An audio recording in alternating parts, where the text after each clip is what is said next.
Excuse me. Miss, we find ourselves terribly put out by the presence of your train in our station and by its recurrent immobility. Indeed, the situation is very regrettable. Your huge locomotive is very cumbersome. A train should first stop, then subsequently leave. That is the rule. That idea of the station aviary is really very original. It's the pride of our university. One of the specialties taught here is zoology, you see, and more particularly, ornithology. Proper study and instruction should not be limited to books.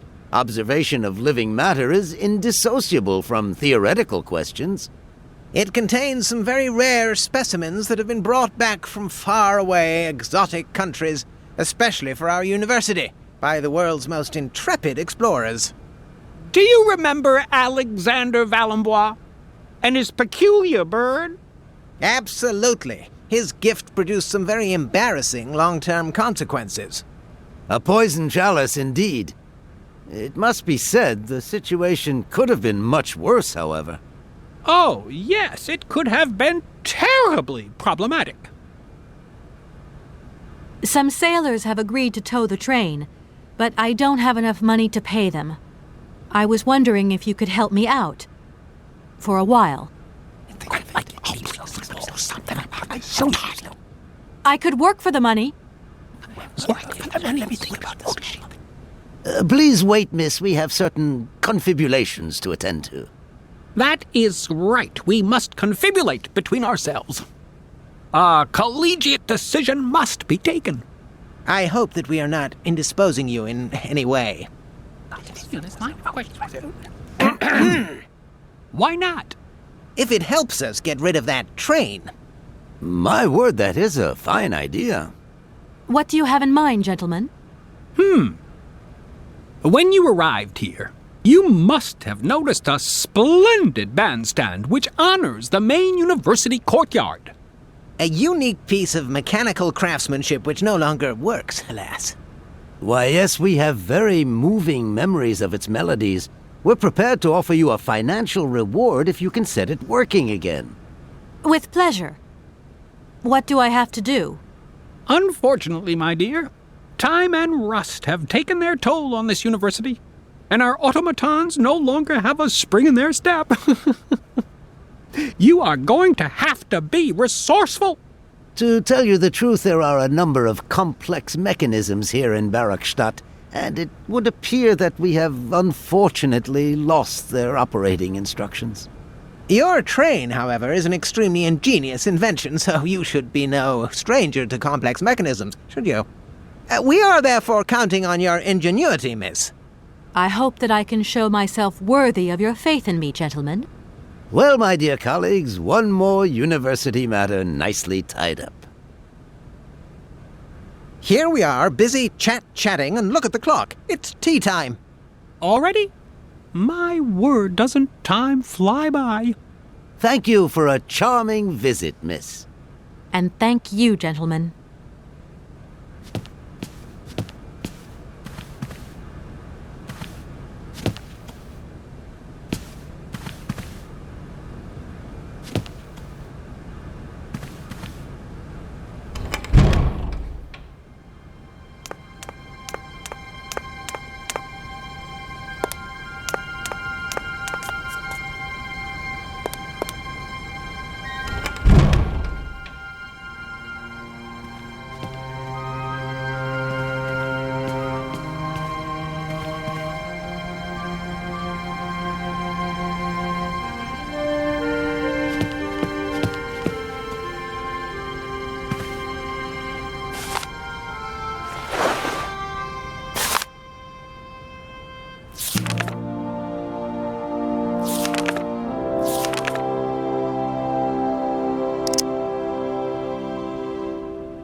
Excuse me. Can I disturb you a second? No. You could be a little bit nicer about it. Keep quiet. In case you haven't noticed, We're somewhere that requires silence and tranquility.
Excuse me. Sir, please, just a moment. Yes, what is it? I'm not deaf, you know. I am sorry to disturb you in your work, sir, but... This young Mammothus primigenius is barely 40,000 years old. Fantastic, wouldn't you say, miss? Yes. Probably. What do you mean, probably? I don't know. You don't know? Oh, you don't know, I see. What can I do for you, my dear child? To tell you the truth, I don't know very much about mammoths, and I'm not here as a student. In fact, I'm a lawyer. It's all right. Nobody is perfect. All the same, the study of the Pleistocene period is fascinating. I'm sure it is, but I'm sorry to say my current mission is totally monopolizing my time. Another time, maybe. Ah, that's what they all say. But anyway, let me present myself. I'm Cornelius Ponce, Emeritus Professor and Lecturer at the University of Barrockstadt. I'm proud to say that I'm head of the Department of Paleozoology at our university. Kate Walker. Pleased to meet you. It wasn't really my intention to stop off here, but I'll confess, this university is really very impressive. Ah, indeed. There's such a tradition of learning here, and so much knowledge, a real depth of culture, intelligence, and gray matter. I myself did my studies here and never left. Actually, I'm here because I've been summoned by the rectors of the university. Oh, I see. You must have made a mistake on your enrollment form. Oh, no. I haven't come here to study. I have an important matter of inheritance to attend to. I have to find the heir. And you hope you will find him here? I'm not altogether sure. But you see, my train broke down coming into Barrockstadt Station. In that case, my dear, you must come to one of my lectures. Here's a question for you. Do you know what the Proboscidean order is? The Probowhatian? Ah, you see? There are gaps in your knowledge that need refreshing. I feel I've lost my way a little here. I could really do with your help. Oh, my dear child, you've chosen your moment. I absolutely must finish off my lecture for this afternoon. It's a lecture about mammoths? Oh, yes and no. More specifically, it is about their migration. Do excuse me, I need to concentrate. To tell you the truth, I'm looking for Mr. Hans Vorarlberg. He's the sole heir of a very unusual factory. My company is in charge of negotiations for the takeover of this factory. At last word, He was living in Syberia. So, as soon as my train is ready, I'll be continuing my journey eastwards. Syberia. Ah, Syberia. But what was it you said again? Said what? You mentioned a name. The person you are looking for. Vorarlberg. Hans Vorarlberg. Do you know him? Hans Vorarlberg. How could I forget him? Such an extraordinary fellow. So inventive. We shared a passion for mammoths, you know, and we bonded over this passion. Without it, I confess, I would have had little to do with an odd, ageless retard like Hans. At the time, we were both students. Well, sort of. Put it this way.